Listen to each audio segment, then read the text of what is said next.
एक समय की बात है। एक राज्य में एक प्रतापी राजा राज करता था। एक दिन उसके दरबार में एक विदेशी आगंतुक आया और उसने राजा को एक सुंदर पत्थर उपहार स्वरूप प्रदान किया। राजा वह पत्थर देख बहुत प्रसन्न हुआ।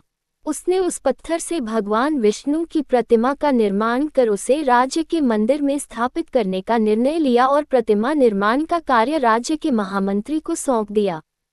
महामंत्री गांव के सर्वश्रेष्ठ मूर्तिकार के पास गया और उसे वो पत्थर देते हुए बोला, महाराज मंदिर में भगवान विष्णु की प्रतिमा स्थापित करना चाहते हैं। 7 दिवस के भीतर इस पत्थर से भगवान विष्णु की प्रतिमा तैयार कर राजमहल पहुंचा देना। इसके लिए तुम्हें 50 स्वर्ण मुद्राएं दी जाएंगी।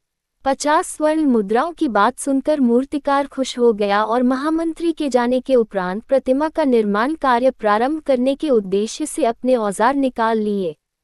अपने औजारों में से उसने एक हथौड़ा लिया और पत्थर तोड़ने के लिए उस पर हथौड़े से वार करने लगा, किंतु पत्थर जस का तस रहा।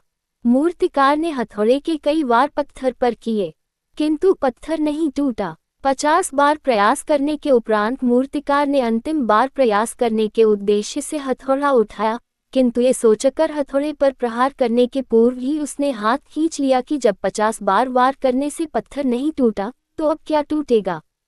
वह पत्थर लेकर वापस महामंत्री के पास गया और उसे यह कह वापस कर आया कि इस पत्थर को तोड़ना नामुमकिन है, इसलिए इससे भगवान विष्णु की प्रतिमा नहीं बन सकती। महामंत्री को राजा का आदेश हर स्थिति में पूर्ण करना था, इसलिए उसने भगवान विष्णु की प्रतिमा निर्मित करने का कार्य गांव के एक साधारण से मूर्तिकार को सौंप दिया। पत्थर लेकर मूर्तिकार ने महामंत्री के सामने ही उस पर हथौड़े से प्रहार किया और वह पत्थर एक बार में ही टूट गया। पत्थर टूटने के बाद मूर्तिकार प्रतिमा बनाने में जुट गया। इधर महामंत्री सोचने लगा कि काश पहले मूर्तिकार ने एक अंतिम प्रयास और किया होता तो सफल हो गया होता और 50 स्वर्ण मुद्राओं का हकदार बनता। सीख मित्रों, हम भी अपने जीवन में ऐसी परिस्थितियों से दो चार होते रहते हैं। कई बार किसी कार्य को करने के पूर्व या किसी समस्या के सामने आने पर उसका निराकरण करने के पूर्व ही हमारा आत्मविश्वास डगमगा जाता है और हम प्रयास किए बिना ही हार मान लेते हैं। कई बार हम 1-2 प्रयास में असफलता मिलने पर आगे प्रयास करना छोड़ देते हैं, जबकि हो सकता है कि कुछ प्रयास और करने पर कार्य पूर्ण हो जाता या समस्या का समाधान हो जाता। यदि जीवन में सफलता प्राप्त करनी है तो बार बार असफल होने पर भी तब तक प्रयास करना नहीं छोड़ना चाहिए जब तक सफलता नहीं मिल जाती।